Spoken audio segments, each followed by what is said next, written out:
Karleigh Hixon is a sophomore at Charleston Southern University. She is an English major with a writing emphasis. Her short story setting is Hunting Island, and the story focuses on the relations between the inhabitants of a fictional estate.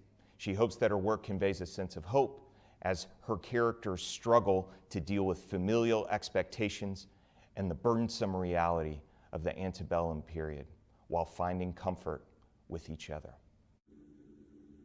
Hi, my name is Karleigh Hixon. I'm a sophomore at Charleston Southern University, and my short story is titled A Light That Flees. It's based off the Hunting Island lighthouse, and it's a beautiful landscape that I just wanted to write about. Thank you so much for selecting my story. It was the end of March when I first met him. His hair appeared scraggly and disheveled. Now it was neatly combed back, parted to the right side of his head. His dirty blonde hair left his blue eyes shimmering, his entire aura radiating brightly. Perhaps it was the warmth I felt going between us, or maybe it was just the light coming from the lantern centered in the room. He and I would meet at the top of the lighthouse every night to avoid my father's watchful eyes. Mr. Edgeworth, my father, disagreed with mine in his relationship. Yet I never truly cared for his opinion. The only matter of his that I carried in my heart was what he once said to me. These estates will be yours one day. You have a lot to learn. My father didn't understand my oddities, and he commented on them frequently. My newest abnormality was the taste in the company I kept. The boy swept away my thoughts as he locked his pinky with mine. He whispered my name as the sleeves fell an inch down his arms. He wore a button-up that was too big for his lean figure. The hem fell to his thighs, and the rolled-up sleeves kept falling to his wrist. He had undone the top two buttons in hopes that I could view his clavicle, which I supposed was fine. Whenever I moved too close to him, undesirable pictures flashed through my mind. The crack of a brown leather whip meeting dark features, my father's countenance sneering down at me, and the lowly frown of my former handmaiden used to wear. It seemed my father and previous caretaker would always rule over my thoughts. I was helpless in their reach, and not even my love could free me from their clutches. Unbeknownst to me, a string of tears left my eyes before I could stop them. I saw his ocean eyes widen as the sun slanted on my cheeks, catching the water before they fell from me. I tried to apologize, but he shook his head, effectively silencing me. These ruthless individuals may have ensnared my rational beliefs, but he took care of my heart. For that, I would always be thankful to him. Wet thumbs slowly lowered to my chin, lifting me up to look at him. He forced me to take in the sight of him, and I did so willingly. I wanted to keep looking at him, as he was the only source of happiness I had. Beyond the walls of my home, I could be free with him. That knowledge, that feeling he gave me, was my greatest treasure. It was when he became close to me that he finally stifled my fears. I remember the first time I met him. My father and I had just arrived at Crescent Well Estate for the first time. Mr. Edgeworth was already making plans to convert the mansion into a plantation's homestead. He owned two lands, one down south in Georgia and in this location in Hunting Island. He hadn't planned to expand his business in South Carolina, but an opportunity presented itself to him. My father was a skilled gambler, always looking for a card game to ignite his excitement. One day in early March, he came across a tavern in Charleston where young men were making promises they couldn't keep in a game of poker. With their inhibitions completely stripped by the bourbon in their hands, they bet their chips ostentatiously. One man bet his prized steed, one man bet over 25 slaves, and one bet his younger sister, ostensibly. I found it hard to believe someone could make such a proclamation and fulfill it. The last person, a younger man named Thomas Wright, bet his entire estate. My father, still sober from traveling, inquired about his, to which Thomas provided a key and tossed it onto the pool table. Mr. Edgeworth quickly cleared the pot, leaving the entire group in awe. When it came time for him to choose his prize, the Crescent Well Estate was the ultimate. Feeling sorry for the arrogant heir, my father offered him an administrative position. Thomas was to be a farmhand. He would have a chalet at the edge of the farm, and he was to survey and organize slave activities and shifts. Upon hearing the offer, he chugged his pride and begrudgingly agreed. Upon approaching the main doors to the house, I basked in the architecture. White stone and bleached bricks made up the three-story complex. A massive staircase led to the large doors and deck that surrounded the second story. Looking back, I noticed a white bridge in the distance that led to the marshes. Behind the curtains of Spanish moss, I saw a small gazebo. I knew quickly that that would be my favorite place for reading Jane Austen's works.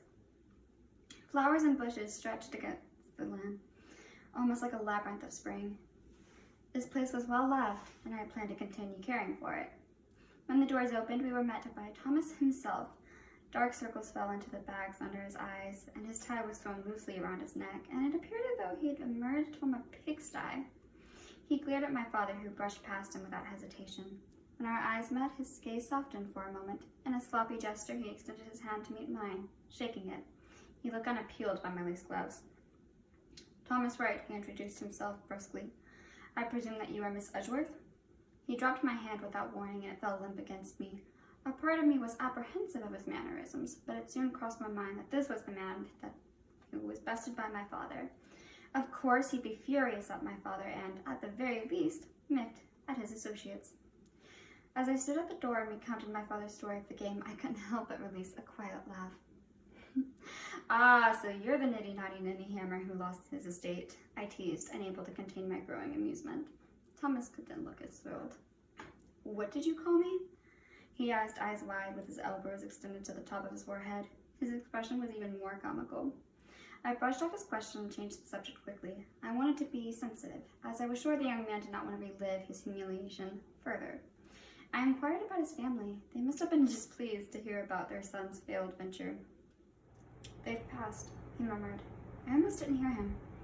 "This estate was my inheritance. They left it to me in hopes I'd turn it into a successful plantation. I didn't." His words washed over me like a thunderstorm. Thunder sounded as he spoke, and I wasn't sure if I heard him correctly.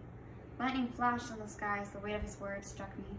As he conceded to me, a perfect stranger, about his parents and their expectations of him, I was flabbergasted. I didn't expect to meet an orphan, nor did I expect to make a claim on the fortune left to him by the deceased. I wondered if my father knew. He must have, or else he wouldn't have been so generous to give Thomas the chalet. He wouldn't have been happy knowing of my father's plans to convert the simple farm into a production of slaves. Thomas acknowledged the change in weather, pulling me from my thoughts. He stepped inside the house and motioned for me to enter. I did so hurriedly as more thunder rang out into the air. On the walls of the foyer were pictures of a small family. A mother, a father, and a son took the foreground of every single portrait my eyes found. They all wore bright, toothy smiles. I remembered the portraits that my father and I took. They were always gray and lackluster.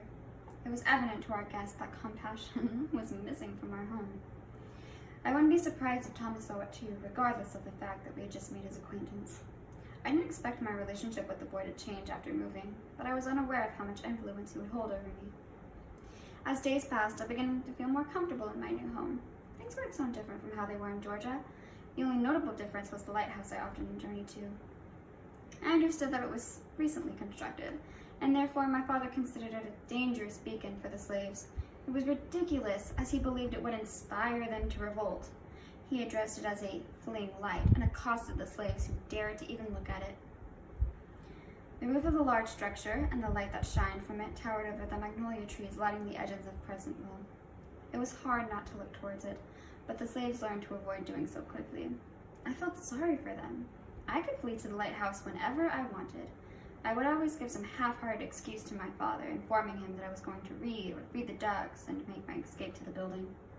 It was always a difficult adventure, as I would evade the slaves' gazes and pray that I made it safely up to the numerous flights of stairs.